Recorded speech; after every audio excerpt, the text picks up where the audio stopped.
Ma vie entière, elle est dédiée à ça. Quand on est artiste, on a besoin de se faire aimer. Moi, j'ai envie que les gens viennent voir Ducobu, mais pas pour l'argent. J'ai envie j'ai envie de plaire aux gens que je connais pas. J'ai envie, quand je fais un spectacle, qu'il y ait le plus de monde possible dans les salles. Encore une fois, pas pour des raisons vénales, mais parce que j'ai besoin de me faire aimer. J'ai besoin depuis toujours. Donc là, si tu me demandes la chose la plus folle que j'ai fait par amour, bah, c'est mon métier. Elie Moon est de retour au cinéma avec le film Ducobu passe au vert. En cette occasion, le comédien a accepté de se confier en privé avec Pure People sur son rapport au geste écologique, mais aussi sur son rapport à l'école, à l'humour et à l'amour. Vous réalisez un film de la saga Ducobu pour la 3e fois. Cette fois-ci, c'est Ducobu passe au vert. Est-ce que c'était important pour vous de faire de ce volet une sorte de fable écolo? Oui, oui, le thème que j'ai choisi, a priori, il est censé intéresser la jeune génération. Mais en fait, j'ai l'impression que je me suis planté parce que en ce moment, je fais des avant-premières, on se balade dans toute la France avec le film.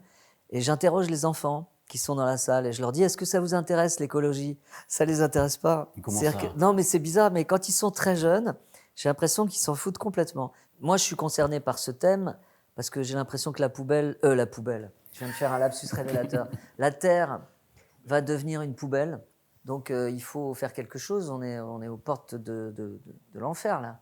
Je vois bien que les endroits où j'allais, je sais pas, dans les îles tropicales, à La Réunion, ou parfois j'ai la chance d'aller à l'île Maurice, bah, je vois bien qu'il y a des endroits qui sont dégueulasses. J'adore la plongée, par exemple. Il y a un endroit qui s'appelle le Trou au Mérou, ou quelque chose comme ça. Bon, bah, il n'y en a plus, parce qu'ils ont été massacrés. Je sais pas, quand je roule, il y a plus d'insectes sur mon pare-brise. J'en sais rien. C'est des choses qui sont ridicules, mais là, je n'y fais rien. Quand on était sur le tournage de Ducobu, on a été élu tournage éco-responsable. Personne n'amenait de bouteilles en plastique sur le plateau. On avait tous des gourdes. Le jour où je suis arrivé avec une bouteille d'Évian, je me suis fait massacrer par la directrice de prod en disant: ouais, Elie, tu devrais donner l'exemple. J'ai l'impression d'avoir amené du shit sur le plateau. Il y avait des petites Il règles. y a plein de contraintes, en fait. Ça Ok. me peinait. Mais en même temps, dans le film, enfin, tu l'as vu, Mhm. c'est pas du tout. Je donne pas des leçons de morale aux gamins. Je les emmerde pas avec ça. Mais voilà, je me suis dit que c'était rigolo d'imaginer que Ducobu se fasse passer pour un écolo juste pour rater l'école alors qu'il s'en fout de l'écologie. Et est-ce que vous, justement, vous faites attention à la planète dans votre quotidien? Bah, comme tout le monde, je suis un pollueur. Je prends l'avion.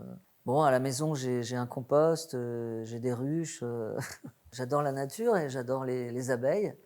Pour moi, c'est mes animaux de compagnie.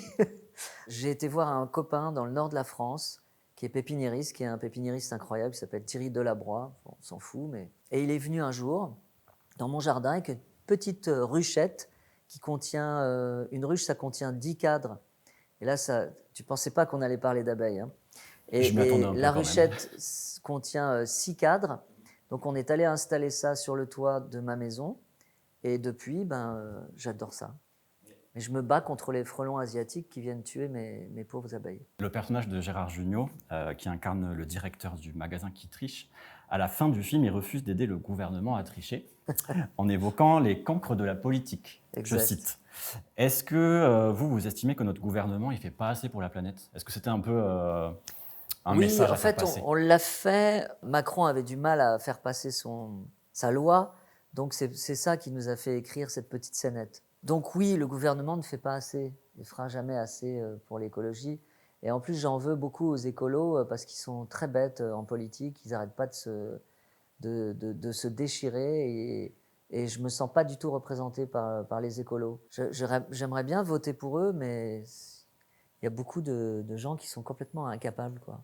D'ailleurs, une parenthèse, Laurence Bibot, qui est, comme vous aimez les petits scoops, qui fait la ministre dans le film, c'est la maman de Angèle, la chanteuse Angèle. Pardon, mais Vas-y. Angèle, Oui, pourquoi elle n'est pas dans du cobu? ben, figure-toi que j'avais, au Ducobu 3, j'étais passé par un copain qui connaît sa manageuse pour lui demander si elle ne serait pas d'accord pour nous faire une chanson, parce que le film était musical et malheureusement, elle a dit non. Bon, Et sa on a maman, sa maman, c'est voilà, chouette. sa maman est venue. Voilà. Alors, je crois que vous avez vous-même suivi un parcours scolaire un petit peu compliqué.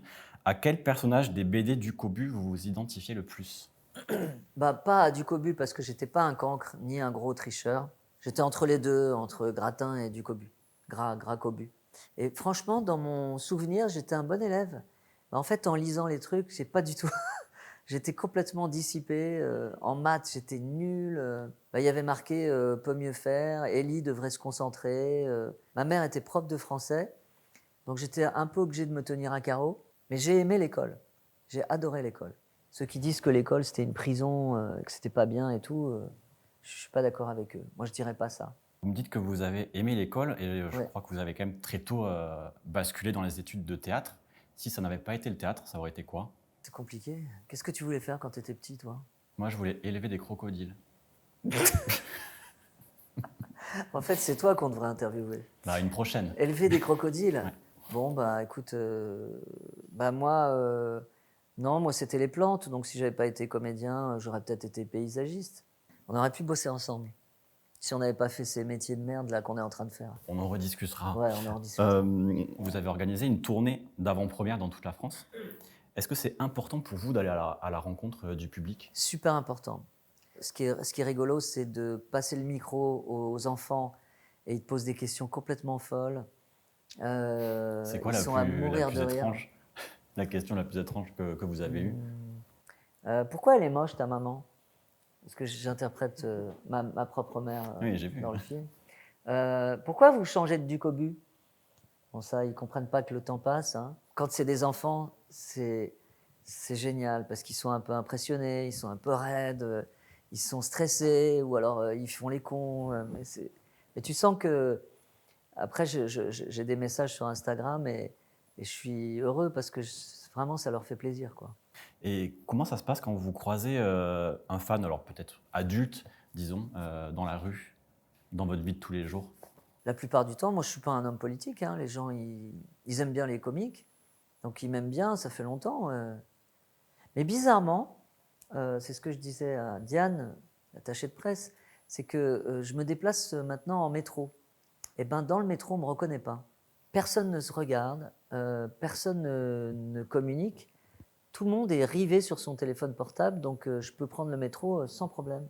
Puisqu'on parle de votre rapport avec vos fans, et Ouais. je me demandais si, quand on est une figure publique, Légendaire, tu veux dire. légendaire, Ouais, ouais. les deux, public et légendaire, est-ce que ça arrive qu'on se fasse draguer sur les réseaux sociaux? Bah oui, bien sûr, évidemment, bien sûr. Quand j'étais célibataire, je répondais, puis maintenant je réponds plus, quoi. Voilà. Donc c'est pas quelque chose qui vous aurait bloqué? Si ça me bloque parce que je sais pas qui m'écrit, je sais pas si c'est une blague, je sais pas si c'est un coup monté. Je suis pas très très paranoïaque, mais au fond, rapidement, je préfère la réalité au virtuel. Il y a tellement d'usurpation sur Internet, et puis tout est faux. Enfin, tout est faux. J'espère que c'est un être humain qui écrit, mais on peut dire n'importe quoi. On peut se faire passer pour n'importe qui, donc c'est pas terrible. Après tout, le film du Cobu évoque aussi l'amour avec le mariage Ouais. du professeur Latouche que vous incarnez. Et dans le film du Cobu, donc, le professeur Latouche évoque son mariage idéal dans une pizzeria.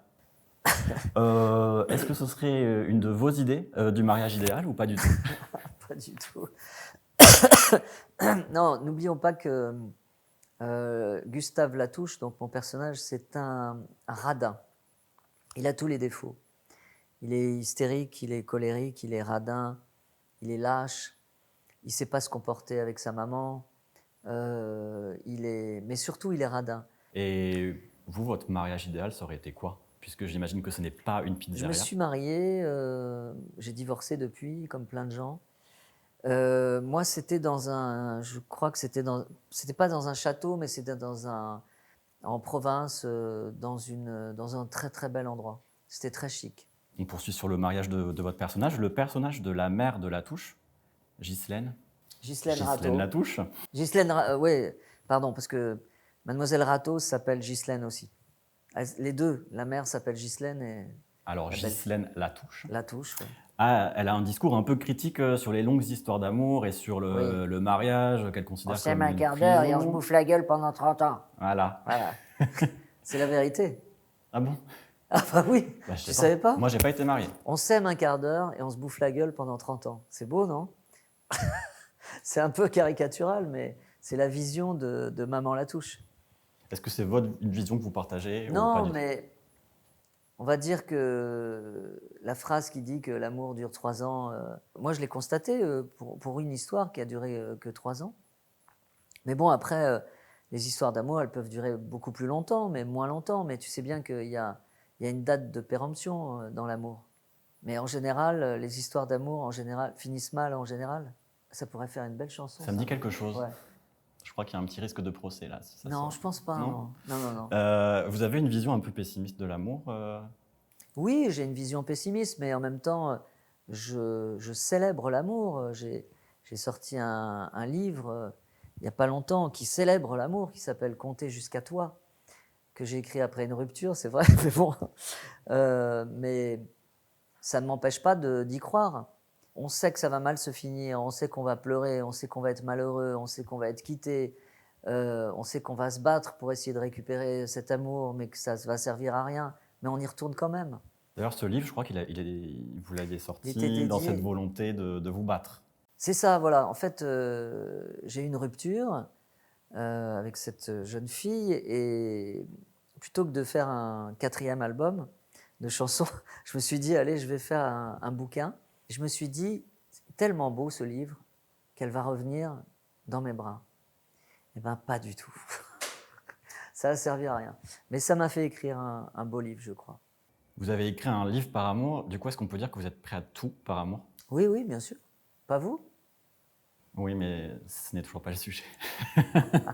C'est quoi la chose la plus folle que vous avez fait, hormis sortir tout un livre? La chose la plus folle, je sais pas, offrir, offrir des cadeaux hors de prix, prendre un avion pour la rejoindre, partir en voiture à 4 heures du matin pour la retrouver dans son pays. Je sais pas, des choses qui n'ont pas l'air très folles comme ça, mais qui sont motivées par le désir de plaire, le désir d'entendre un je t'aime. Ça vaut tout, ça. Ma vie entière, elle est dédiée à ça. Quand on est artiste, on a besoin de se faire aimer. Moi, j'ai envie que les gens viennent voir du Cobu, mais pas pour l'argent. De toute façon, c'est pas moi qui vais gagner de l'argent si le film marche. Mais j'ai envie de plaire aux gens que je connais pas. J'ai envie, quand je fais un spectacle, euh, qu'il y ait le plus de monde possible dans les salles. Encore une fois, pas pour des raisons vénales, mais parce que j'ai besoin de me faire aimer. J'ai besoin depuis toujours. Donc là, si tu me demandes la chose la plus folle que j'ai fait par amour, ben c'est mon métier. C'est une bonne réponse, ça. Je vais conclure la thématique un petit peu amour avec une touche un petit peu humoristique. Est-ce que en 2024, Elise Moon voudrait passer une petite annonce pour trouver l'amour face aux caméras En Privé? Je ne cherche pas l'amour, je l'ai trouvé. Mais pensez à ceux qui sont seuls. Pensez à Miklin, qui est célibataire en Turquie. Et pour elle, je n'ai qu'une chose à vous dire. Merci. Est-ce que vous pouvez me dire comment vous vous sentez par rapport aux jeunes humoristes qui émergent, eux, sur les réseaux sociaux, qui n'existaient pas à votre époque? Bah, je me dis que j'ai bien de la chance d'avoir commencé le métier avant eux. Parce qu'à mon époque, il n'y avait pas autant de gens, il n'y avait pas autant de concurrence. Et on pouvait affirmer sa différence d'une manière plus facile. Il y avait de la concurrence, mais pas autant que maintenant. Puisqu'on parle de ces jeunes humoristes qui émergent, je crois qu'il y en a un qui est dans du Cobu. Un petit Ah jeune mais oui, émergent. bien sûr. Roman Dodwick. Tout à fait. Que les jeunes adorent et que moi aussi j'adore. On s'est rencontrés sur l'émission de Laurent Ruquier, Les enfants de la télé. Après l'émission, il m'a proposé de faire des vidéos avec lui, j'ai accepté. Et puis on s'est tellement marré, et puis on a fait des millions de vues, à tel point que les enfants pensent que vraiment il est marié avec ma fille. Bonjour monsieur Seawood. Oh Norman, comment ça va? Roman. Oui, oh, Norman, Roman, c'est pareil. Pas toi. Hein. Et je me suis dit, bah, il est tellement sympa, il a l'air tellement travailleur que je vais lui proposer de jouer dans du Cobu. Et j'avais envie de faire une parodie de McFly et Carlito. Donc on a appelé ces deux-là Macadam et Débilo. Il joue avec un jeune humoriste belge aussi qui s'appelle Hicham. Ils connaissaient leur texte par cœur et le résultat est formidable, je trouve. Je vais revenir sur Duc au but. On s'était rencontrés pour Duc au but 3 Ouais, et à l'époque, exact. votre fils Antoine avait fait une apparition dans le film. Oui. J'ai pas l'impression de l'avoir vu dans celui-là, mais peut-être que je vois très mal. Non, il n'a pas fait d'apparition. Mais il a autre chose à faire, il est artiste peintre. Donc, pour lui, enfin, voilà, il s'exprime d'une façon différente et c'est formidable. Je suis très fier de lui. Vous avez souvent évoqué le fait que votre fils Antoine avait été diagnostiqué Asperger. Vous avez notamment dit que pendant longtemps, vous aviez été dans le déni de cette différence. Comment vous avez vécu cette enfance? Oh, il n'est pas complètement inadapté, hein. Enfin, il y a des gens il y a beaucoup plus de gens que tu ne le crois qui sont Asperger. C'est-à-dire qu'ils sont, leur esprit est focus sur une chose et ils sont très bons dans ce registre-là. Il a trouvé ce moyen d'expression qui est la peinture et il y arrive très bien. Il va faire une expo d'ailleurs en juin dans le Marais, et la dernière fois qu'il a exposé, il a vendu énormément de tableaux. Mais je suis très fier de ce qu'il fait maintenant et ça me rassure parce qu'il a enfin trouvé un moyen d'expression. Parce qu'il se cherchait et moi je me faisais un souci monstre pour lui. Et maintenant que vous avez cette... Maintenant il y a de la peinture chez moi partout. C'est vrai? Parce que cet enfoiré, il marche avec ses pompes dans sa chambre atelier et qu'il en fout partout. Ah oui, donc je le suis à la trace. Je pensais sur les murs qu'il y avait toutes ces peintures. C'est au sol? C'est au sol, bah oui. Il y a de la peinture, c'est dégueulasse. Donc il y a des ruches, de la peinture au sol? Il y a des ruches, de la peinture au sol, et donc c'est le bordel. Vous êtes en colocation avec votre fils? Exactement. Comment ça se passe? Bah voilà, ce que je viens de vous dire. Ok. C'est le bordel. Est-ce que vous auriez pu avoir un deuxième enfant? Ouais, j'aurais pu, mais Antoine est né prématurément. Il avait 5 mois et demi, il faisait 750 grammes, c'est un miracle s'il est là. Donc ça a été compliqué pour sa mère et elle a eu peur de recommencer l'expérience. Donc j'aurais pu en avoir, mais j'en ai pas eu. Mais c'est pas grave, hein. Je suis écolo, hein. Un enfant, ça suffit. Oui. On revient au geste écologique Exactement. de Duc au but. Dans le film Duc au but passe au vert, le professeur Latouche, il donne une réaction. Je parle de ça parce qu'on parle un petit peu de la famille. Oui, bien sûr. Il donne une rédaction à ses élèves à écrire sur la personne qu'ils admirent le plus. Et puis pour votre personnage, pour Latouche, c'est sa mère. C'est sa maman. Est-ce que c'était une manière pour vous de rendre hommage à la vôtre? Alors, pas vraiment, parce que là vous faites allusion à une séquence que moi je trouve la plus drôle du film, c'est qu'il montre le portrait de sa mère et comme elle est dégueulasse, elle est tellement laide, les enfants sont dans une hystérie absolue, ils poussent des cris, il y a un gamin qui part de la classe en faisant « au secours », il y a des enfants qui s'évanouissent, etc. Donc c'est pas vraiment un hommage à ma mère parce que ma mère était belle, mais j'estime au plus haut point ce métier. Je trouve qu'à l'époque où ma mère, enfin elle est morte quand j'avais 11 ans, donc pas trop de souvenirs, mais je me rappelle qu'elle revenait épuisée et que c'était vraiment un sacerdoce pour elle ce métier et qu'elle était avec je crois que c'était des 4e pratiques, c'est-à-dire que c'était des enfants qui étaient en difficulté, donc c'était compliqué pour elle. Il y a quand même cette transformation, cette incarnation en votre propre mère, avec tout ce maquillage. En quoi c'était important pour vous d'aller jusque-là? Parce que si vous vous êtes penché un peu sur mon travail, j'adore interpréter des personnages, et surtout des femmes. Je ne sais pas pourquoi, mais c'est mon côté féminin, ma féminité, je ne sais pas, qui fait que j'adore, pour moi, interpréter une femme, c'est disparaître complètement. Quand je faisais les petites annonces, il y avait un personnage de femme qui s'appelait Marinette. Ah bah bonjour, alors... Marinette, 56 ans... Même si j'en parais 43, c'est pas moi qui dis, c'est mon entourage, voilà. Qui parlait comme ça de son mari, en lui disant que c'était un salaud parce qu'elle l'avait trompé avec une femme plus jeune. Et on sentait que ça montait en elle. Et ben là, en fait, on ne me voit plus Ellie, on voit Marinette. Là, on ne me voit pas moi, mais on voit une vieille dégueulasse. avec une voix pourrie, avec un physique pourri, et j'adore cette performance-là. Est-ce que je peux avoir des détails sur cette transformation physique quand même assez incroyable? Comment ça se passait au niveau du 3h30 maquillage? de maquillage. 3h30? Avec en fait, alors la prothèse c'est le nez comme ça, qui est encore plus crochu que mon nez habituel. Donc ça fait ça, c'est collé, donc c'est collé là, comme ça. Et donc on est obligé de mettre de la colle sur tous les bords là. Après on met de la colle au-dessus des cheveux pour pouvoir coller une perruque.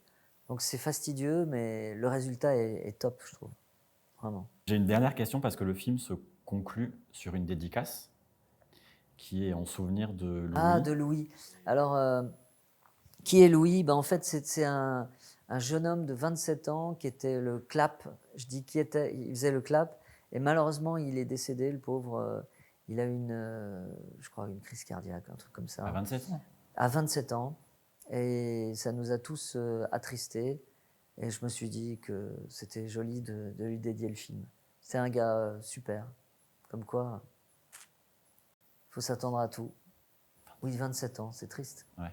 Le cinéma, il y a une marque de vêtements, il y a Oui. de la musique. On vous attend sur quoi pour la suite? Est-ce qu'il y a un prochain album? Est-ce qu'il y a une surprise? Non, il n'y a pas de prochain album, mais il y aura un prochain spectacle qui va s'appeler En personne, Elise Moon en personne, mais avec un S entre parenthèses à la fin de personne. D'accord. Ça y est, tu visualises? Ouais, j'ai eu un petit peu Je de vois mal. que tu l'as visualisé.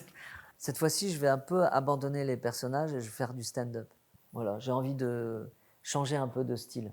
Merci Elise Moon d'avoir accepté notre invitation. Je ne suis pas Elise Moon. Hein. Comment ça? Ah non, je suis Franck Dubosc. Très bien. Donc, il y a une erreur sur Vous avez changé. sur la personne. J'ai embelli.